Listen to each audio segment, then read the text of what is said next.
are back with another video. So hello everyone.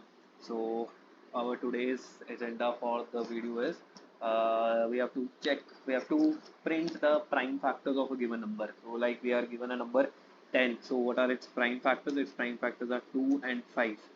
Okay. So only prime factors, not all factors, not only prime factors. Okay. So here we will be using our check prime function that we had already studied in our previous video. That is simply giving us whether a number, that is simply checking whether a number is prime or not. Okay.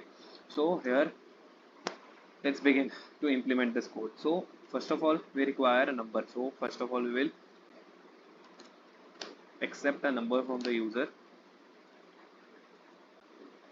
Now we will create one function, print prime fact, that will be taking parameter as the number. Now let me first implement, then I will explain. So what I am doing, for int I equal to 2, I less than n I plus plus. If is prime, that is sorry, check prime that I am using, I, what I will do, I will store it in a variable I, then I will do while n modulus x equal to 0. I will print x and equal to x into I. So here I will print prime fact of the number. So let's see what I had implemented. So first of all, we have taken the input from the user simply, and now we are calling print prime fact number, which will move the control over this function. So what it is doing, we have taken the number from the user. Suppose we have taken 10 as a number in this field, okay, as a parameter. Now what it will do, it will start the loop from 2 to n. It will check whether this I, that is 2, which is initialized as 2 initially, is it prime? Yes, 2 is a prime number. So it will move this value into this x variable. Now what it will do, it will check while, I use the while condition. Why? Let's see. While 10 modulus 2 is equal to 0, yes, the condition is true. So what it will do, it will print the 2 over here, output as 2 first. Now what it will do, it will update the x as 2 into 2, that is 4. Okay, now it will check while 10 modulus 4, is it equal to 0? So no, it is not equal to 0. It will come out of this while loop, and then it will again increment this for I of the file for loop to 3. Now it will check prime, if 3 is a prime number, yes, 3 is a prime number. So it will move this value of 3 into the x variable, update the x variable as 3. Okay, understood? Now it will go into this while loop and it will check 10 modulus 3, it is equal to 0. No, it will not go inside this while loop. Now it will update the I value to 4. Similarly, 4 is not a prime number, so it will not go into this inside this if loop. Now it will increment the I to 5. What it will do, is 5 a prime number? Yes, it is prime number. It will go inside this if condition. Now what it will do, it will update this x as 5. Now what it will do, it will, while 10 modulus 5, it is equal to 0. Yes, it will print the value 5, and what it will do, 5 is equal to 5 into 2. 5 into 5, 5 into 5, that is 25. But 25 is, I is 25. 25, is it less than 10? No, it will over this for loop and print 25 as our output. I hope this is understood.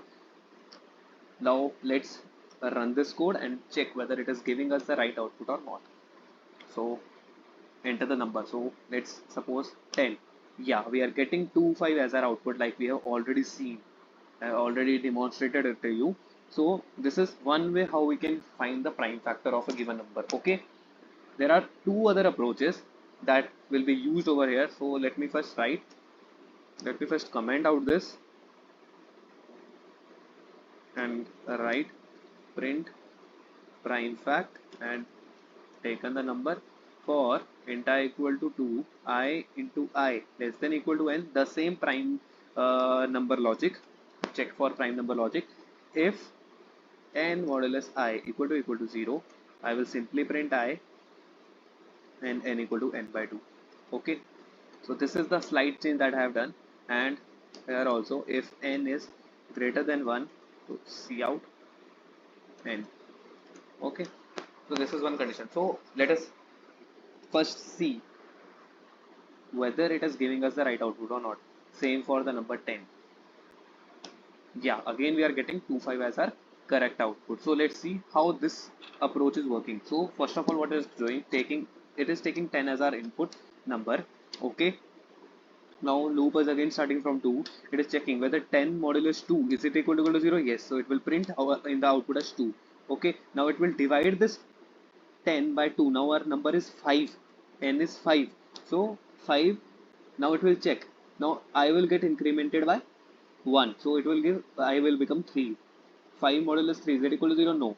So it will not go inside this if loop. Now again I equal to, so this loop is uh, running from I equal to 2 to I square less than equal to n, or we can say I less than equal to under root of n. Under root of n 10 means 10, 10's under root is approximately 3 point something. So 3 condition, the I equal to 3 condition is not satisfying, so it will not go inside this loop. So again for 4 it will not go inside this for loop, so it will come out. And for 4 it will check for is I into I into 4 into 4, is it less than? No, it is not less than, so it will not go inside this loop. Now for again check for, now as n is greater than 0, now it will print 5.